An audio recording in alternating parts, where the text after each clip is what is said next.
Hello friends, my name is Shaurya Patel. I have made a scissor lift in RFL Ahmedabad. The components of this scissor lift are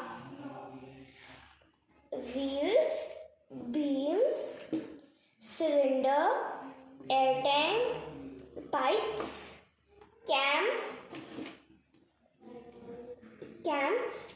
studded beams, axles, load bricks, plates, and many more. I have made this scissor lift in such a way that when I pump the pump about 20 times, the air will be stored in this air tank. When the air is stored in this air tank, with the help of this valve, I can make my scissor lift go up with the load brake or down.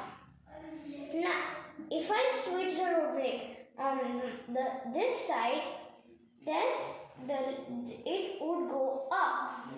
And when I switch it on this side, it would go down. Now, let me show you a demo.